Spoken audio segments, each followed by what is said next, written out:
So hey guys, welcome to another Warframe video, and today we're going to take a quick look at yet another Tenet weapon, and this time around it is going to be the Tenet Grigori. Now this is one of the few Tenet weapons that you don't actually get from a sister of Parvos, you instead get it from Ergo Glast. So you have to head into any of the relays and browse merchandise with Ergo Glast, and one of the weapons that he sells is the Tenet Grigori. The weapon is going to cost you 40 corrupted holo keys though, and the way to get them is either through Void Storms. They are one of the possible bonus rewards that you get at the end, and the number of them you get scales based on the Proxima you do the Void Storm in. But you can also get, I do believe, one per person after you defeat Sister of Parvos in the final encounter. The best way to farm these is definitely doing Void Storms in the Veil Proxima, because you can potentially get 10 of them per run. You do have to be a little bit careful when you're buying the weapon though, because the bonus element or elemental combo, as well as the strength of that element or combo, rotates every 4 days.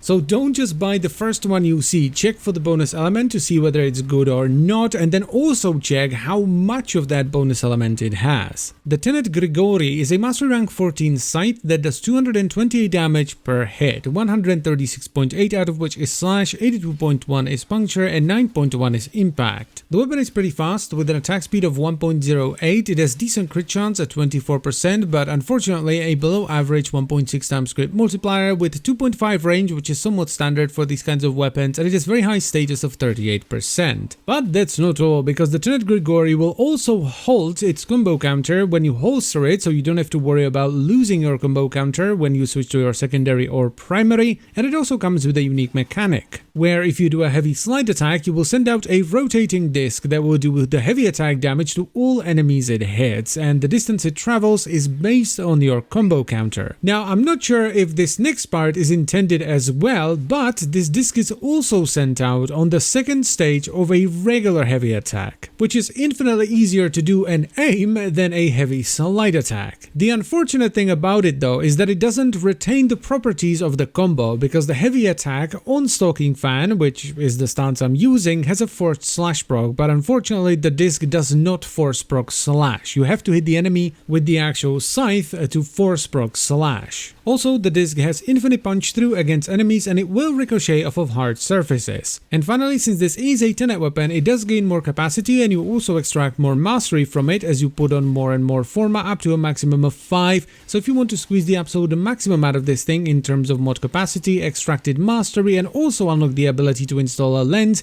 you're gonna have to put on 5 Forma. But that is very much unnecessary, because if you're gonna go for a light attack build, you don't actually need any Forma at all, because the weapon comes with 1 VS standard, so everything will fit in just fine. So for my build, I'm running Stalking Fan as the stance, then I have Berserker Fury for attack speed, Condition Overload for more melee damage, which is definitely worth it here, Blood Rush so my crit goes up as I build my combo counter, Organ Chatter to bump up the somewhat sad crit multiplier, then Drifting Contact for the combo duration and status chance, Carnis Mandible for the slash and status, and I topped it all off with Vicious Frost and Virulent Scourge for viral and status. Now the damage you're gonna get out of this is actually pretty solid. You're mostly going to be hitting orange crits, which unfortunately don't hit that hard because of that below average crit multiplier. It's still more than enough to take on the vast majority of the game though. It's only the toughest enemies that are going to require a few more swings. So the damage is by no means bad, it's just not quite as good as some of the other weapons, especially ones that have better than average crit multiplier. Also, the element I got was bonus electricity, which is not great. You would ideally want something that combos into viral or even heat for that extra damage over time and some armor strip. Now, even though I don't really feel like the unique mechanic is worth building into, this is the kind of build that I would run if I didn't just go for a hybrid setup with a bunch of combo efficiency. So we're once again gonna start with Stalking Fan, Sacrificial Steel for the crit, Prime's Pressure Point. We don't want Condition Overload here because we're relying on upfront damage. Then we have Amalgam, Organ Chatter for the crit damage and wind up, Corrupt Charge, so we're at 2 times combo multi all the time. Then Carnis Mandible, otherwise you're gonna get far too many puncture and viral procs and not enough slash procs. After which we're gonna put on Killing Blow for the heavy attack damage and wind up, and we're gonna top it off with Virulent Scourge and Vicious Frost for viral and status again. The reason I feel it's not really worth building into is because the damage isn't particularly great, and you only rarely leave behind a slash proc even with as much slash as the weapon has, and it's just better to build for a standard heavy attack build and actually hit the enemy with the sight, so you have that guaranteed slash proc and not worry about slash at all. or just go for hybrid with combo efficiency so the heavy attacks don't completely drain your combo, and only use them when you run into a really beefy enemy so that you have a bunch of extra damage from the combo. So would I recommend this weapon, yes or no? I am leaning more towards no, because it's somewhat difficult to get. Even though they did buff the amount of corrupted holo keys you get, it can still take you hours before you can get your hands on this, and then maybe days to get your hands on a decent one. And after you go through all that, you get a weapon that has below average crit multi, so it doesn't scale quite as well as a lot of other weapons that either have a standard crit multi or an above average crit multi. The light attack setup feels alright. It does lose a bit of steam once you go into the high levels because of that crit multi, and the unique mechanic with the heavy slide attack thing,